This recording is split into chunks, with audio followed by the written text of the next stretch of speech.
Hello everyone, welcome to my channel. আশা করি তোমরা সবাই ভালোই আছো। তো আজ আমি তোমাদের সাথে শেয়ার করব একটা স্টার্টার বা স্ন্যাক্সের রেসিপি। সেটা হলো চিকেন চিজ বল। তো এটা কিন্তু সন্ধ্যাবেলায় এখন শীতের দিনে গরম গরম চা বা কফির সাথে ভীষণ ভালো যায়। তো আমি এটা সম্পূর্ণ আমার নিজের মন থেকে করেছি। তো আমি ঠিক যেভাবে করলাম সেইভাবে তোমাদের সাথে শেয়ার করছি। আশা করি তোমাদের ভালো লাগবে। আর এটা কিন্তু একদম সহজ পদ্ধতিতে অল্প সময়ের মধ্যেই আমি তৈরি করেছি। তো চলো ভিডিওটা দেখতে থাকো যে আমি ঠিক কীভাবে এটা তৈরি করলাম। তো সবার প্রথমে আমি একটা বোলের মধ্যে বোনলেস চিকেনটাকে ভালো করে পেস্ট করে নিয়েছি। এর মধ্যে পেঁয়াজ, রসুন আর আদার পেস্ট দিলাম। পেঁয়াজের পেস্টটা একটু বেশি দিয়েছি। দিলাম গরম মশলার গুঁড়ো, শুকনো লঙ্কার গুঁড়ো, জিরের গুঁড়ো, ধনের গুঁড়ো, দেবো পরিমাণ মতো লবণ আর দেবো একটু সয়া সস। সয়া সস না দিলে কিন্তু চিকেনের কাঁচা গন্ধটা যাবে না। এবার এটাকে খুব ভালো করে মেখে নিয়েছি। নিয়ে তারপর আমি এর মধ্যে একটু ব্রেড ক্রাম্বস দিয়ে দিলাম।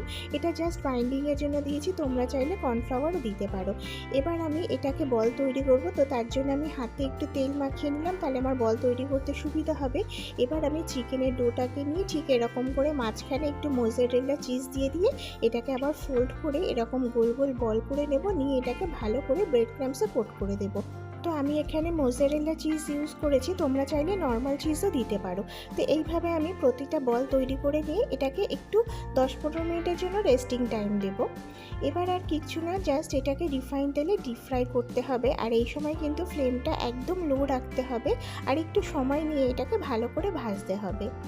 তো দেখো মোটামুটি ভাজা হয়ে গেছে। এবার আমি এটাকে নামিয়ে গরম গরম সার্ভ করে দেবো।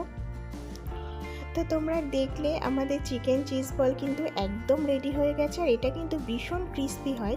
তো আমি একটা একটু কেটে দেখাচ্ছি ভিতরটা কীরকম হয়েছে। তো যেহেতু এখন গরম রয়েছে তো চিজটা কিন্তু ভিতরে মেল্ট হয়ে রয়েছে। তো দেখো কত সুন্দর হয়েছিল। আর সত্যি বলতে এটা না ভীষণ টেস্টি হয়েছিল, মানে আমার তো খুবই ভালো লেগেছে।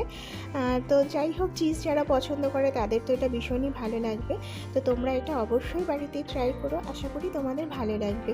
ভালো লাগলে লাইক শেয়ার করো। যারা আমার চ্যানেলে নতুন, প্লিজ আমার চ্যানেলটা সাবস্ক্রাইব করে দিও এরকম নতুন নতুন বিভিন্ন ধরনের রেসিপি দেখার জন্য আর ব্লগিংয়ের জন্য।